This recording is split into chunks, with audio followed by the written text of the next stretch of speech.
म्हणतात की पाणी जपून वापरा, पाण्याचा दुरुपयोग करू नका. ठीक आहे, 22 मार्च आला म्हणजे त्या दिवशीला तुम्ही काय म्हणता, जलसंवर्धन दिवस. पाणी जपून वापरायचं दिवस आहेत का की ज्या दिवशी पाणी जास्त वाहायला जाते किंवा ज्या दिवशी वाचवल्याने पूर्ण पृथ्वीचं रक्षण होईल? आहे का असे 2च दिवस आहेत की ज्या दिवशी जो दिवस आला तो साजरा केला आणि सोडून दिला? असं काही आहे का? नाही. जलसंवर्धन हे आपल्याला रोजच करायला पाहिजे. लहान लहान गोष्टीतून तुम्ही जलसंवर्धन करू शकता.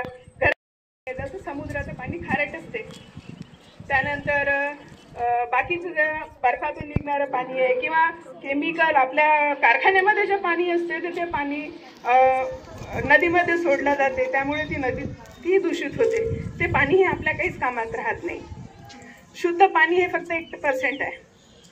काही ठिकाणी मोठे मोठे तलाव सुकलेले आपण बघतो की इथे आधी जुने लोक सांगायचे इथे खूप मोठा तलाव होता, पण त्या ठिकाणी आता तलाव नाही आहे. तिथे करून टाकायला पाहिजे. सार्वजनिक ठिकाणची नळ दुरुस्ती झाली पाहिजे.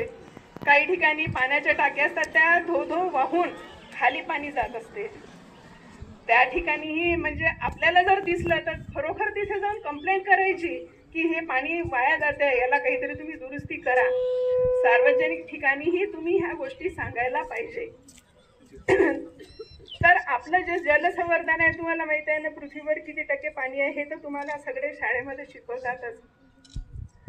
काही एरियामध्ये 8 दिवसानंतर पाणी येते.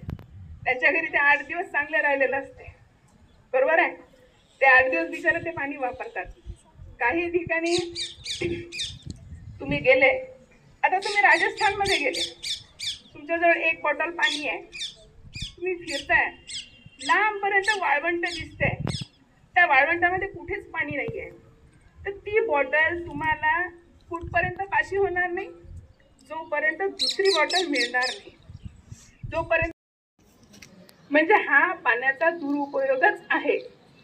आपण लग्नामध्ये जातो तिथे बिस्लेरी देतात, 1 बिस्लेरी घेतो आपण, पितो, थोड्या वेळाने ती जवळच असते, तो मनुष्य अर्ध्या 1 तासाने गरम झालं हे पाणी, दुसरं घेतो, राईट. म्हणजे तिची त्या पाण्याची कॅपॅसिटी जास्तीत जास्त 1 किंवा 2 मिनिटापुरती, 1 तासापुरती असते, त्यानंतर नाही आपण दुसरं घेऊ. असंच करतो ना आपण. म्हणजे आपण पाण्याचा दुरुपयोग करतोय. डायरेक्ट करायला पाहिजे. लहान लहान गोष्टीतून तुम्ही पाणी साठवू शकता.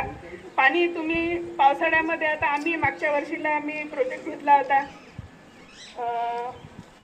रेन वॉटर हार्वेस्टिंगचा प्रोजेक्ट होता आमचा, की तुम्ही पाणी जर पावसाळ्यात पाणी येते, हे आपल्याला फुकट पाणी येत असते, म्हणजे देव देत असतो, त्याला काही पैसे लागत नाही. बिस्लेरी घ्यायला नक्कीच 20 रुपये लागतात, 15 रुपये लागतात कुठे.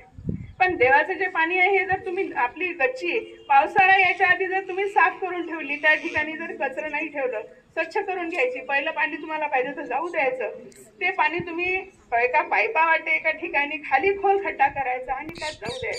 15-20 फूट 50 फूट विहिरी होत्या, त्यात पाणी यायचं. आता ते पाणी संपलेलं आहे.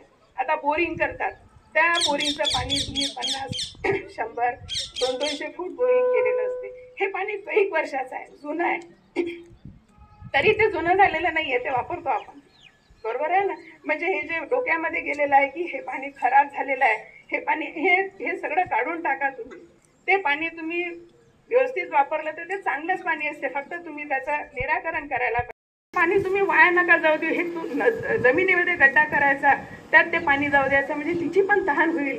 असे आपण वसुंधरेचंही आपण रक्षण करू शकतो. झाडं लावले पाहिजे, त्यामुळे ही झाडे त्या पाणी धरून ठेवतील.